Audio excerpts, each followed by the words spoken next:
All right, welcome to Hannity. Busy breaking news night. Disturbing news from Afghanistan. 4 dangerous Gitmo detainees released by Obama and Biden in 2014. They have now been appointed to key positions in the new Islamic emirate known as Afghanistan. Great job, Joe and Barack. They joined several other notable terrorists at the top of the Taliban's new government. Now these radical Islamists are holding our fellow Americans hostage, blocking them from leaving the country, sending death squads door to door, hunting for anyone that helped America, that has Western ties in the last 20 years. But tonight, the Biden administration, they are more concerned with the Taliban's lack of inclusivity. I wish I was kidding, but I am not. It's day 25. Americans abandoned behind enemy lines and held hostage. With regard to the composition of this government or interim government, it includes people who have very challenging track records. Allowing the Taliban to pick its most wanted, its top draft picks out of Guantanamo to now see them in charge of what is quickly becoming a terrorist superstate is just a slap in the face. So I guess we shouldn't be surprised when now terrorists, people who have been let go and everything else are running the very organization that this State Department and this administration is trying to negotiate with. It makes absolutely no sense. Every time I don't think this situation can get any worse, it does. Americans held hostage, abandoned behind enemy lines. Day 25. 25 days, Americans held hostage, abandoned behind enemy lines. Let me say this one more time. All of this could have been prevented easily. From April to May, from May to June to July to August, we had months to withdraw all of our people. We had a duty to halt. We saw the Taliban advancing. We could have easily maintained control of Bagram Air Base. We could have aggressively bombed the Taliban with drones, and we could have expedited the withdrawal of Americans and their families, and also our Afghan allies, and the billions of dollars worth of military equipment while we had full control. Biden was warned daily by the intel community about the deteriorating situation. He chose to lie to this country, lie to all of us about the well-trained Afghan military. They were all getting their asses kicked, and the entire world was watching. And, of course, he encouraged Afghanistan's president, the one that abandoned the country with a lot of money, to lie to the world. And now the fate of our fellow Americans rests in the hands of terrorists, including Islamists, once imprisoned at Guantanamo Bay, freed in exchange for a former Army deserter by Biden and Obama. In 2015, during his announcement speech, then candidate Trump predicted that this Bergdahl-Taliban prison swap, he predicted it would end in a disaster. Just like years earlier, he predicted Osama bin Laden is a bad guy. That wasn't going to end well. Take a look. The people negotiating it don't have a clue. Our president doesn't have a clue. He's a bad negotiator. He's the one that did Bergdahl. We get Bergdahl. They get 5 killer terrorists that everybody wanted over there. We get Bergdahl. We get a traitor. We get a no-good traitor. And they get the 5 people that they wanted for years. And those people are now back on the battlefield trying to kill us.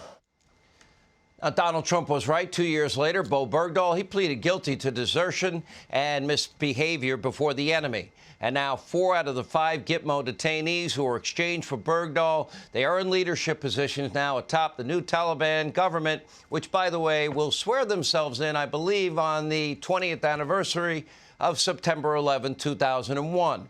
And as we first reported last night, these terrorists are blocking private chartered flights from extracting our own American citizens. And according to Biden's own Secretary of State, Tony Blinken, our ability to get those planes in the sky is pretty limited without the control of an airport or boots on the ground. Watch this. As of now, the Taliban are not permitting the charter flights to depart. They claim that some of the passengers do not have the required documentation. While there are limits to what we can do without personnel on the ground, without an airport, with normal security and procedures in place, we are working to do everything in our power to support those flights and to get them off the ground. And the State Department said that even if those private chartered planes get permission to land in a country, they can't come to the U.S. That's not an option. How is that possible when we have U.S. citizens on board? But if they get permission, but that permission is predicated on permission from our State Department, the answer will be no. Explain that to me. Biden said we had all the leverage. Where's the leverage, Joe? If only we held on to Bagram or kept forces on the ground or used Predator drones to push back the Taliban, or speeding up the withdrawal until every American was out, every Afghan ally was out, all our military equipment was out. None of that happened, and you had months watching this unfold. And now Blinken seems less concerned with Americans left behind, but he's more concerned with the lack, get this, the lack of diversity and inclusion in the Taliban's new government. When the Taliban was in power the last time, girls couldn't go to school, women couldn't go to work, they were subjugated to men. Young girls were taken as sex slaves and wives by Taliban fighters. Do we think they changed? I doubt it. Take a look. Yesterday, the Taliban named a new interim government. We're assessing the announcement, but despite professing that a new government would be inclusive, the announced list of names consists exclusively of individuals who are members of the Taliban or their close associates, and no women. It certainly does not meet the test of inclusivity, and it includes people who have very challenging track records. A stunning lack of inclusivity from a terrorist organization that we already know enslaves women, subjugates women, and forces young girls against their will to marry Taliban fighters, and they murder musicians and artists and anybody they don't like. Does that make sense? These are terrorists, Mr. Blinken. How stupid are you? They're whipping women and children with wires at the airport. They're hunting down female Afghan police officers. They're murdering them right in the street. You see the reports. You know the truth. They helped plan the 9/11 terrorist attacks that took out nearly 3,000 Americans, 2,977, if my memory serves me correctly. The Biden administration is worried over the lack of gender diversity in the Taliban's new government. Are you really that ignorant? Sadly, it appears the answer is yes. A brand new ad from Trump's Save America PAC highlights the insane level of incompetence, really just touches the surface. Take a look. How did President Biden get this so wrong? They clearly have the capacity to sustain the government in place. This has been a disaster. The Taliban is not the North Vietnamese army. It looks like Saigon 2.0 to me. The likelihood there's going to be the Taliban overrunning everything and owning the whole country is highly unlikely. This tragedy was completely preventable. We told you Joe Biden was not up to the job. Now we're seeing the devastating consequences of his incompetence. Biden vacationed while Afghanistan collapsed. American military equipment was plundered. And now America weeps over the lives sacrificed due to Biden's surrender.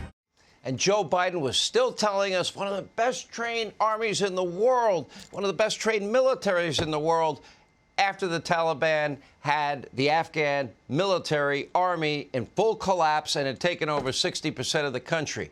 How do you get it that wrong when you know it's wrong? Maybe it had something to do with his steep cognitive decline.